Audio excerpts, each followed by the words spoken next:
a hot topic with parents. You know, you send your kids off to school with a backpack full of supplies. They're fully dressed to face the day, but inevitably, not everything makes it back home by the time they get home. And that is frustrating for the parents. The water bottle that you paid, you know, more money than you wanted to, and it doesn't come back. Dr. Dawn is here once again to talk about this, and this is, you know, I remember you telling me we were going to discuss this last week, the sort of balance between enabling, right? Some kid says, oh, I'll just get another one, versus they need a water bottle, right? So what do you advise parents to do when the kid loses something? Again, I'm sure it's age dependent, but what would you say? Well, I think we have to adjust our expectations depending on the age of the child. Okay. But the first is we have to adjust our own expectations, because when this happens, we inevitably say to ourselves, how could this happen? Where is this? What do I do now?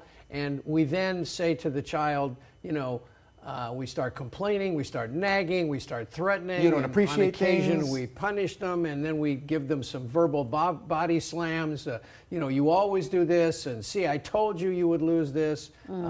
So those are things that we have to adjust, because our expectations are that children are going to make mistakes, and younger children who go to school are sometimes overwhelmed with school. There's stuff that happens at recess, they couldn't find something, they had to stop an art activity well before they wanted to, and they're just so happy to leave school that they come home and they go, I don't know what happened to it.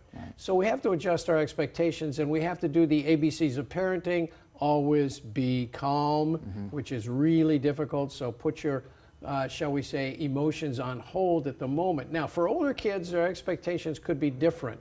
For every parent-child behavioral interaction, there's a first time, and inevitably there's going to be a next time. Right. Okay. Okay, so the first time we can enable them, especially the younger children, to say, oh, I'm so sorry, maybe we should go to the lost and found in school together and look for this. And that's being resourceful. There's 3 R's that we want to do, the Dr. Don's 3 R's. The first is resourceful. When they have toys, we organize their toys. Model organization at home. Give them a way to think through things.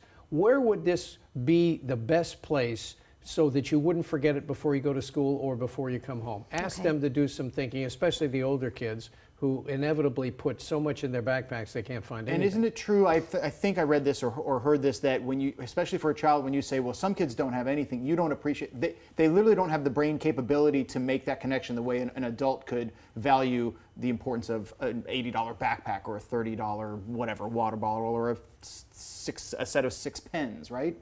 Yeah, comparing and blaming are really 2 parenting mantras that don't lead to empowerment.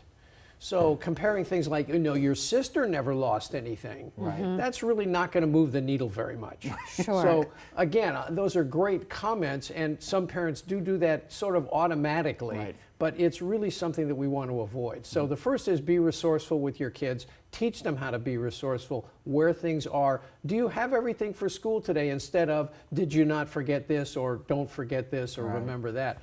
The second is, of course, be responsible. For older kids who lose coats and things like that, well, maybe you're going to go without your coat today and look in the lost and found to see if you can find it. Or for young kids that forget their lunch, we're going to take lunch for kindergartners and first graders. For 3rd and 4th graders, we may not take the lunch, and when they come home and they're very upset and frustrated, we're going to be empathetic and concerned and say, well, you know, you must be pretty hungry, so let's have a big snack. Right. So that teaches responsibility. And the third, of course, is resilience. In every child's life, there are going to be ups and downs. And resilience is really the secret sauce of parenting.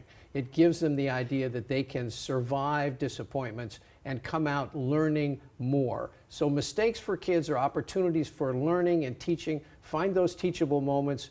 Make sure you model calm, organization. And again, if you're going to get upset, fine, get upset and say, you know, I'm really sad and frustrated. This is the 2nd, 3rd, 4th time you've lost something. What can we do about it? And then brainstorm together. Oh, those are great. So the 3 R's: resourcefulness, responsibility, and resilience. Okay. Nice job, Michelle E. Well, I was really trying to take that all in. That's I know, great. it's great. Free advice information. every week. Thank you. You've got the secret sauce now. The Dr. secret Dawn, sauce. always great having Thank you you. on. Thanks so much. We'll see you again next week. Hope so.